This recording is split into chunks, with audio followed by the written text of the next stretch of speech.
Hey, Neil here. Learn IT with Mr. P. I'm giving you a sort of review of my digital journey. This is something that I had done with my students over the years. It showcases how I learned about computers when I was younger than them, when I was a little kid growing up, and through the time I was in high school. So, this is my first part.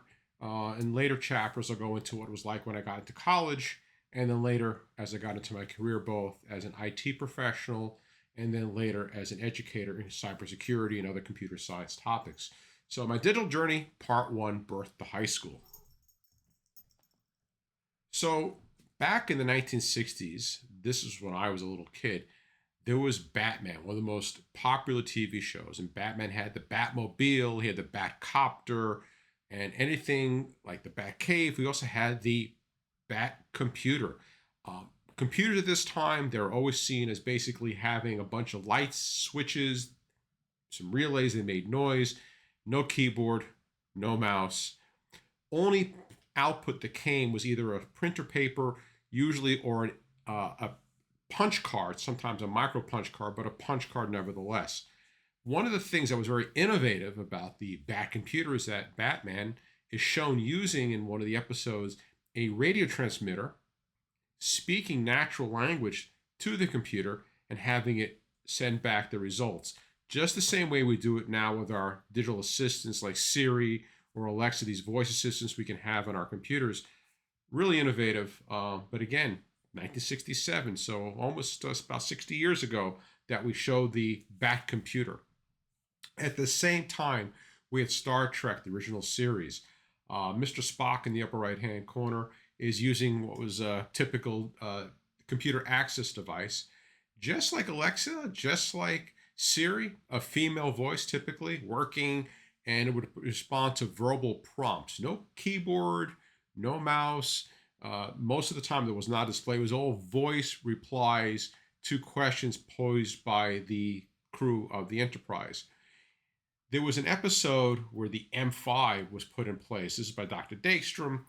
It was supposed to have been the most advanced cybernetic computer ever designed. It was so good, it actually was able to run the entire starship. And it was programmed using the mental capacity of the actual Dr. Daystrom, who was insane.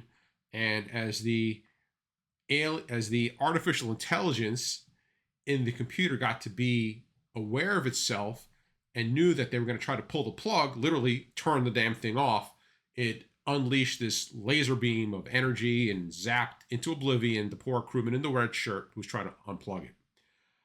We see in the middle picture, there's a picture of Scotty in one of the movies based on the original franchise, where he's actually talking to a computer, trying to talk to a computer through its mouse. It was like a Macintosh computer, early days of the technology. There was no voice control. And he says, "Oh, computer, hello, computer." So again, joke at the time, but reality now. So Star Trek, the original series, also came out in 1967. Put a lot of people on the idea, let's learn about computers.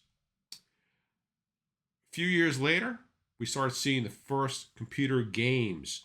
You go to a penny arcade, or probably a quarter at that time, and you'd play a game called Pong. It was manufactured by Atari, which became one of the first well-known, popular home personal computers. I had a cousin who had an Atari 800 or 400, I believe, at the time.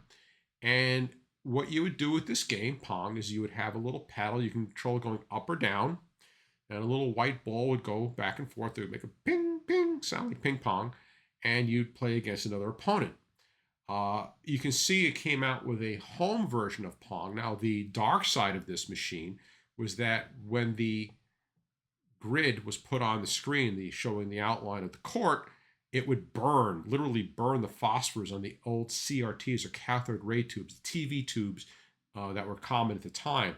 So people got Atari burn-in or Pong burn-in in their screen, because when you turned off the game, the lines that had been used for the game still appeared on the screen. People were really upset because you're basically breaking their TV.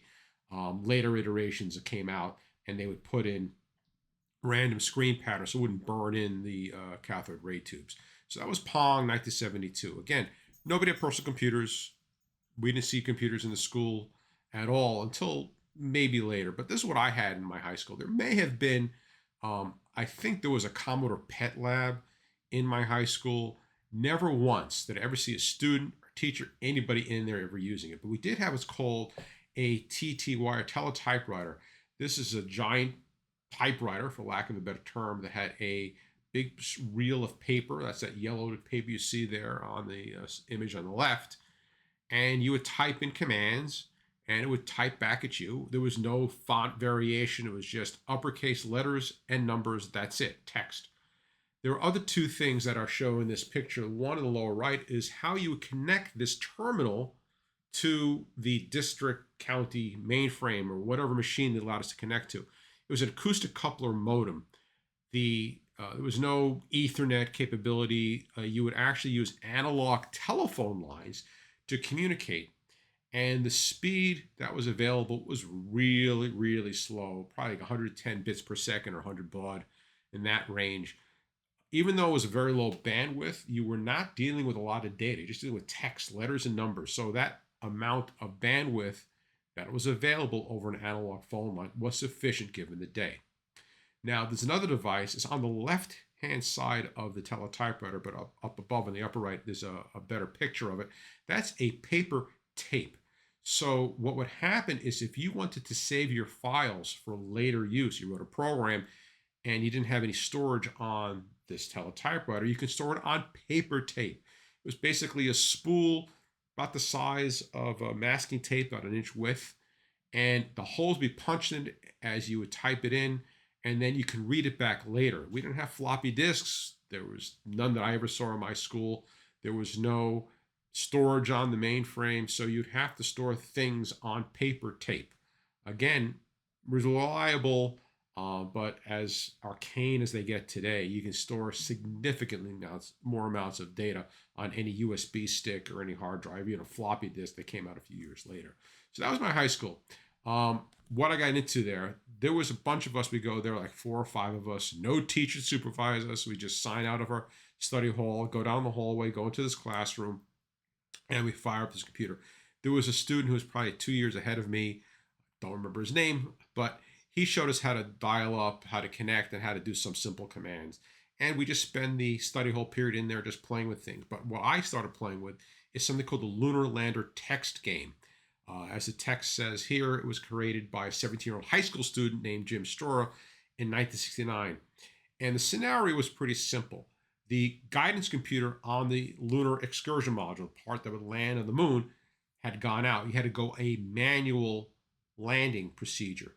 That meant that every 10 seconds, you had to put in a number from 8 to 200 for the number of pounds of fuel to burn to slow the descent. If you did too much fuel too fast, you'd run out and you would crash. If you didn't burn enough fuel on the way down, you wouldn't slow down enough and you would crash. So I played this game with some iterations, which may think mean try this, try that. I was the very first person to ever get a perfect landing at 0 feet per second. I was so stoked. I ripped the paper off. The kid who had showed us how to use this thing, he'd basically gotten able to be a survivable crash landing. I was the only person to ever get a perfect landing. And that was something that got me kind of hooked on these kinds of things. Again, you can get a modern version of this with full graphics if you want to play, but there's still listings on GitHub for the original Lunar Lander text game. It used real physics, weight of the spacecraft, velocity, effects of gravity, etc., etc. And to get a perfect landing, to me, that was the creme de la creme. That was the most fun I had.